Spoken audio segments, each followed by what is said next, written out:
All right, let's jump in and get started. So today we're going to be diving into how to unlock profits with secondhand musical instruments. So this is a good class, whether you're a reseller or maybe you're part of a nonprofit team, secondhand nonprofit. This is going to be more about the value of instruments and give you some tools and things to identify and evaluate quality instruments. For those of you who don't know me, my name is Lonnie Torrell. Here at Upright Labs, I'm the customer experience business strategist. I've had 10 plus years in nonprofit program management and development. But what makes this extra special for me today is that I'm also a musician and recording artist. I can speak right. That's me in my band playing. I play bass and sing and write. So this is a good space for me to express my interest and also share with you my experience, personal experience, but also people that I know who do resale in musical instruments. So what our roadmap here today is going to be about basically the principles of condition and authenticity. So we're going to talk about like how to inspect and grade gear. In the second section, we're going to move more towards spotting unique and boutique items. So those hidden gems, what are some of those special editions that you might want to be looking out for? And the third thing is obviously, how do we capture it, list it, and cash in? So this is going to be understanding like how to research competitive prices, how to capture those details so that you capture the audience that you're looking for, and then also craft those compelling listings so that you can get that return on your investment. So in this first section, this is going to give us the foundation. We're going to cover why brand matters. We're going to give a quick evaluation on the steps that are needed to evaluate instruments and what different grading scales are used inside the e-commerce resale world for musical instruments. So one of the things that we had talked about in the latest brand guide is Gibson really jumped up in price and was one of the leading brands that came in that guide. So here's just a snapshot of what that has looked like in the last 3 months. The average PPI is $679.40. In the last 12 months, there's been about $159,000 worth of gear that has been sold that is just for Gibson alone. What I think Gibson really showcases, and you'll see that gentleman on the screen there, that is Les Paul. He is the father of the electric guitar. And at the very bottom of the screen, that's actually a Les Paul guitar, so electric guitar. So Gibson is known for over 100 years for building really great instruments. So their branding is very well known in the music community and very sought after, especially older instruments, which we will talk about later. Here's a category of value for different aspects. So today we're going to be talking about strings, winds, instruments, keyboards, guitars and basses, and amplifiers. I know there's a slew of other instrument categories we could talk about, but I want to get through these because I feel like these are the most common items that are sold through secondhand retailers. So strings on average is about $52 on PPI. Winds at $77, keyboards at $33, guitars and basses at $80, and amplifiers at $53.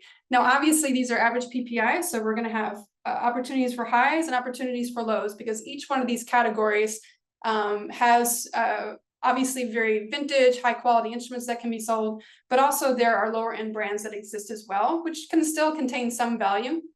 So it's important in this particular class what those distinctions are, and basically allow you to have a spectrum of ways of evaluating this. So let's talk about the 3 key steps when it comes to figuring out, okay, I have this instrument in my hand, what does it really value? And so the first thing you really want to look at is the build and materials. So you got to think like the wood is going to be heavy, it's going to be solid. If it's light and flimsy or laminate, it's often a lower quality. And also you want to look more for like metal or high quality wood parts, or like instead of the plastic parts. So plastic tends to be on cheaper models because that's the way that they help scale it down. So like an instrument may have, you know, a decent body and neck, but they'll cheapen the parts on it, like the pickups or something like that, to make it a lower quality so they can sell it at a lower price, but there's still some value to that instrument. Fit and finish. The other part that you want to look for too is like on the seams. So these edges here, anywhere that there's an opportunity, you can even see on this guitar, even though it's broken, you can see the seams of the wood that were put together.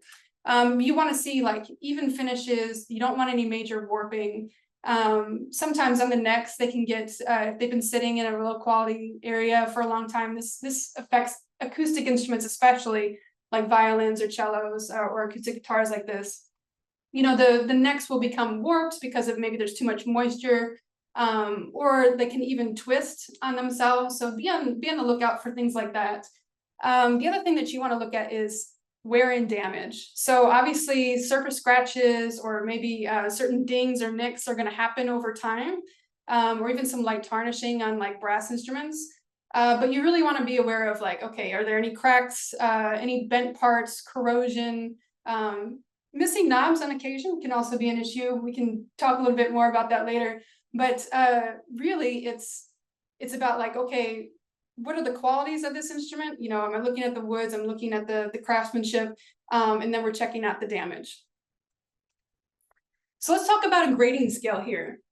This quote I pulled directly from Reverb, who is one of the most used, I would say, venture to say, most used sites to resell instruments.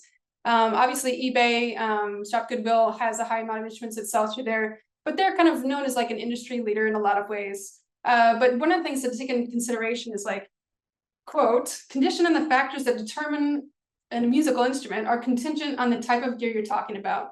Age is a major consideration here. A 70-year-old mandolin can't be held to the same standards as one that was made this year. So it's important to keep in mind that it's all relative. And I think that's when it comes to instruments, and I have an explanation, a case study later on in this particular presentation. But even though there might be significant damage, it could be a vintage instrument that has very high value for a collector or something like that. So keep in mind that even though these are good parameters when it comes to sorting your gear or seeing what comes in and evaluating it, it's still good to find out like what are the key points that actually make it valuable. So let's go through these different instrument types here. We'll kind of breeze through this a little bit, because this particular presentation will be available to you afterwards, so you can read through it. But we're going to go through the different types here. So in strings, you know, we're really looking for, again, that solid wood body. The tuners are typically made from hardwoods like ebony or rosewood. You also want to avoid like laminate or pressed wood bodies that typically, or like plastic tuners or things like that. That's going to showcase it's probably like a student instrument. The fit and finish, just like we talked about, you want to look for those clean seams, smooth varnish on there. You're going to see the inlays inside. You can even see in this particular violin, you know, here on the exterior, there's this outline here, and those kinds of things are really good signs of like high quality craftsmanship. As you can see here, I give an example of a violin, and this is actually a high-end violin. I can't remember what brand it was, but the scratching and the wood kind of chipping like that is actually okay. It doesn't really impact the quality of the violin. So like those kinds of things are okay, but when it comes to like a warped neck or maybe like the seam like this here, this seam here, if it becomes split, it's not going to be as valuable. Keyboards are kind of an interesting fare. I think most people are selling electronic keyboards. We don't really see acoustic pianos being sold, obviously due to their size. But so I'm going to be talking specifically about electronic keyboards and really, you know, high quality ones. Like you can see this first one here. This is actually a wood and metal, you know, placement together, a chassis. So you want to make sure like that it's going to feel very heavy, and that's a good sign of like, okay, this is a well-made piece of gear. Flimsy keys or lightweight plastic bodies. So this one on the right here is a Yamaha. So even though it's sold for a decent price for what it is, you can tell like the parts themselves, you know, like that you can see that they're a little bit lighter plastic. The exterior is lighter plastic, and that can be an indication that it's a cheaper product. Also, the other thing to take in consideration is like buttons and knobs. Like here we have these, you know, dials that you can push up and down. You want to make sure that they're smooth. You don't want anything that feels like really kind of flimsy or plasticky. So those are really good signs.